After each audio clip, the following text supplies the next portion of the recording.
The Khanid Kingdom, often referred to as Dark Amarr, represents a unique and compelling narrative within the broader history of Amarr Empire.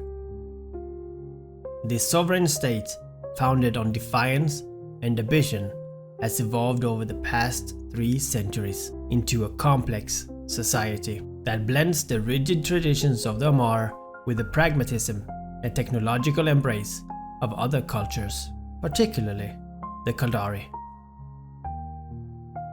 We will talk about the kingdom's origin, its early struggles for survival, its distinct social and political structure, and its role in the interstellar landscape.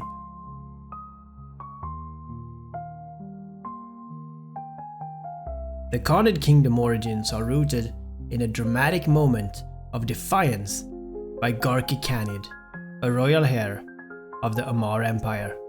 In the year 22762 AD, following the death of the emperor, Khanid was expected to participate in the ritual suicide known as shadowy, a tradition for those who failed to ascend to the throne.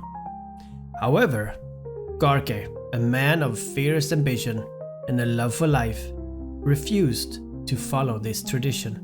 Instead, he seized one of the empire's 2 titans, a colossal warship, along with a portion of the Amarr navy that reminded loyal to him. And with these forces, Khanid retreated to his family's estate, declaring the foundation of the Khanid Kingdom and adopting the name Khanid II. This act of rebellion was not merely a rejection of tradition, but a calculated move to carve out a new realm within the vastness of space. The empire, still in the process of stabilizing under the newly appointed Emperor Amarrian VII, was initially unable to mount a full-scale response, allowing the Khanid Kingdom to establish its foothold. The early years of the Khanid Kingdom were fraught with danger from both external threats and internal divisions. One of the most significant challenges came from within the Khanid II's own family. His younger brother, Dark Khanid, believed that loyalty to the Amarr Empire was paramount, with support from other family members, and the empire itself launched a civil war against Khanid II. This conflict, which threatened the very existence of the fledgling kingdom, was a critical test of Khanid II's leadership. For months, the kingdom was embroiled with this eternal strife. The Amarr Empire, seeing an opportunity to quash the rebellion and reintegrate the Khanid territories, supported Darkos in his efforts. However, Khanid II, he orchestrated the assassination of his brother Darkos, effectively decapitating the rebellion and securing his rule.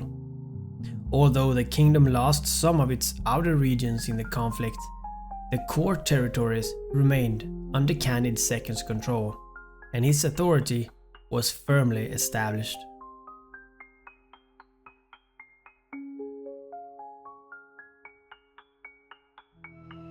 To prevent further rebellions, Khanid II implemented a strict policy to control over his family. He demanded that all women and all children of the Khanid family reside in the royal place on the Khanid Prime, effectively holding them as hostages to ensure that loyalty of their male relatives. The men of the family were also required to spend a significant portion of their time at the palace and were subjected to strict regulations regarding the possessions of arms. These measures, while harsh, were effective in maintaining internal stability and preventing further challenges to Khanid II's rule. In many ways, the Khanid Kingdom mirrors the Amarr Empire from which it had seeded. The kingdom retains the rigid caste system that defines Amarr society, with the holders, or the nobility, maintaining their status as a social elite. Despite all of these similarities, the Khanid Kingdom has developed distinct characteristics that sets it apart from Amarr Empire. One of the most notable differences is the kingdom's approach to slavery. While the Amarr Empire primarily enslaves the Minmatar and EULAR people, the Khanid Kingdom denies access to these traditional slave sources, but they take slaves wherever they can find them. This more aggressive approach to slavery is exemplified by Khanid II's personal slave, a Galantean pop star whose presence in the royal court is both a symbol of Khanid II's power and a source of deep offense to the Galante Federation. The kingdom's economy also diverges significantly from that of the Amarr Empire. The Khanid Kingdom is heavily reliant on interstellar trade, a necessity given its relatively small size and limited resources compared to the vast Amarr Empire. This dependence on trade has led the kingdom to adopt a more flexible and open approach to commerce, particularly in its dealing with Caldari state. The result in a society that, while still rigid in its social hierarchy, is far more dynamic and adaptable in its economic practice. Another key difference between the Khanid Kingdom and the Amarr Empire is the kingdom's embrace of technology and innovation. The Dark Amarrians, as they are often called, due to the black and gold color scheme of their ships, have shown greater willingness to adopt new technologies, including cloning, which is viewed with suspicion and religious disfavor in the Amarr Empire. This openness to technological advancements has allowed the Khanid Kingdom to remain competitive in the ever-evolving landscape of New Eden, despite its relative isolation. The kingdom's technological prowess is particularly evident in its military capabilities. The kingdom's navy, while smaller than that of the Amarr Empire, is highly advanced and well equipped. The kingdom's use of advanced Caldari technology combined with its own innovation has made it a formidable force in the region. This military strength, coupled with the kingdom's strategic use of trade and diplomacy, has allowed it to maintain its independence, despite its proximity to the Amarr Empire. One of the most significant roles that the Khanid Kingdom plays in the broader interstellar landscape is that of a gateway between the Amarr Empire and the rest of New Eden.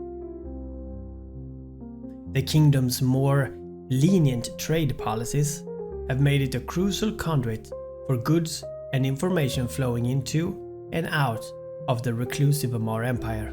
Many goods that cannot be traded directly with the Empire due to strict regulations are instead funneled through the Khanid system, enriching the Dark Amarrians who act as intermediaries in these transactions.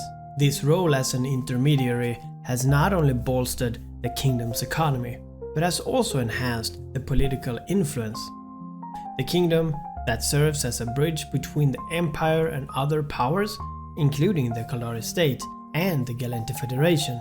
This position has allowed the kingdom to exert a degree of influence on Amarr policies.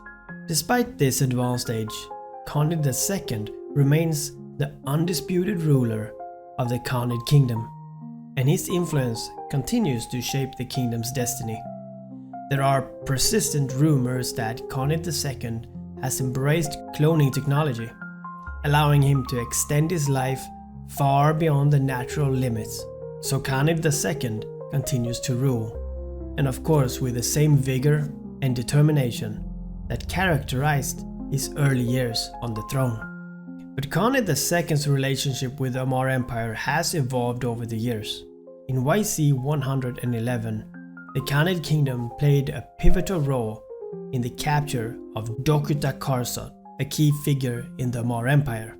In recognition of this assistance, Empress Jamil I offered Khanid II a seat on her Privy Council, a significant gesture that acknowledged the kingdom's importance while maintaining its independence. However, this move also sparked speculations that Khanid II harbors ambition of restoring the Khanid family to its former status as one of the 5 Hur families of the empire, or even becoming the emperor himself. These ambitions, if they exist, are kept carefully hidden, but they reflect the enduring influence of Khanid II within the Amarr Empire and far beyond. His reign has been marked by a careful balancing act between asserting the kingdom's independence and maintaining strong ties with the empire. His duality is a defining characteristic of the Khanid Kingdom, and one that continues to shape its interaction with other powers in New Eden. The Khanid Kingdom is a unique entity within the broader context in Eve. Founded on defiance and sustained by ambition, it has evolved into a society that blends the tradition of the Amarr Empire with the pragmatism of the Caldari state. Its rigid social hierarchy, aggressive approach to slavery, and embrace of technology sets this one apart from the more conservative Amarr Empire. With its role as a gateway for trade and diplomacy, gives it a significance far beyond its size.